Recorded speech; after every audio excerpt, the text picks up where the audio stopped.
Recall of Senator Akpoti Udwara. Petitioners did not provide their contact address. INEC. Welcome to CNOC Media. Please subscribe to our channel.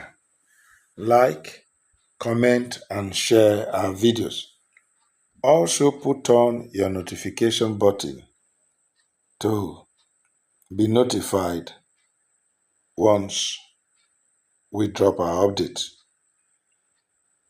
This Natasha Akpoti Udwara recall process by our constituents. It be like say you don't enter the first hurdle. Yes, INEC they tell us say the petitioners when they seek the recall to call the woman back from the Senate, say they not provide their contact address, their telephone numbers, their email addresses. In the covering letter they forwarded to the commission. That is part of the guidelines in making your letter to pass the first hurdle. Because INEC has to make sure, knowing that the recall exercise is not for trivialities, they go make sure say all these things did there so that they can verify them. It is part of the process that INEC will verify the names and the signatures. That is why in the history of our country, no recall has ever succeeded, because the process be like the story for Bible when Jesus said it is easier for the camel to go through the eyes of a needle than for a rich man who don't know God to enter the kingdom of God.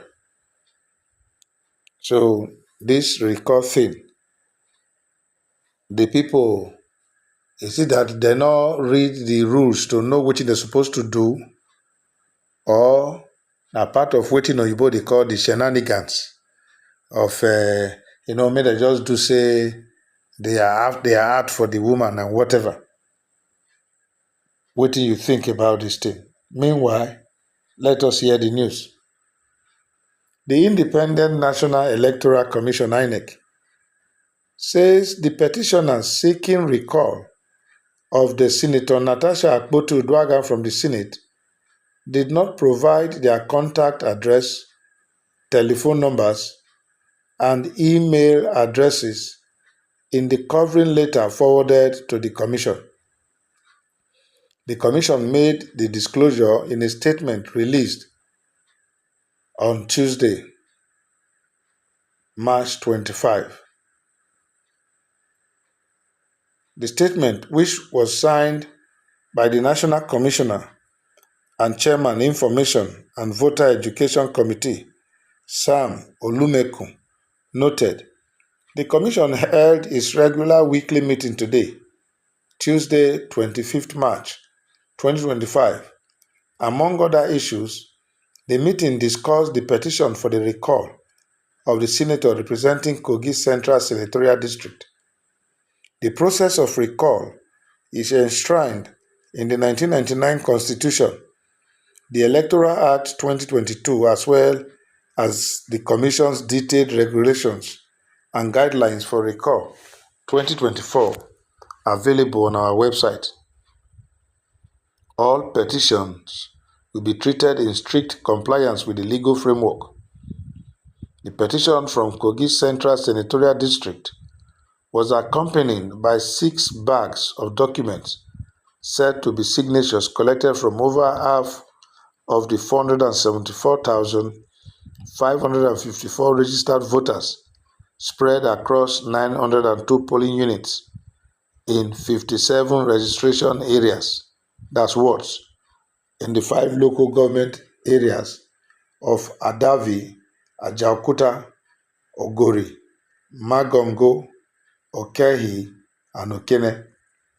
The Commission's immediate observation is that the representatives of the petitioners did not provide their contact address, telephone numbers, and email addresses in the covering letter forwarding the petition through which they can be contacted as provided in Clause 1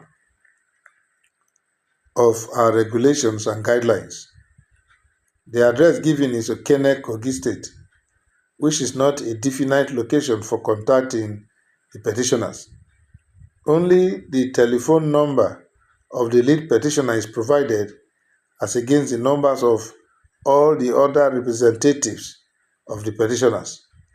The Commission wishes to reiterate that the recall of a legislator is the prerogative of registered voters in a constituency who sign a petition indicating loss of confidence in the legislator representing them. Once the petition meets the requirements of submission as contained in our regulations, the Commission shall commence the verification of the signatures in each polling unit in an open process restricted to registered voters that sign the petition only. The petitioners and the member whose recall is sought shall be at liberty to nominate agents to observe the verification, while interested observers and the media will also be accredited.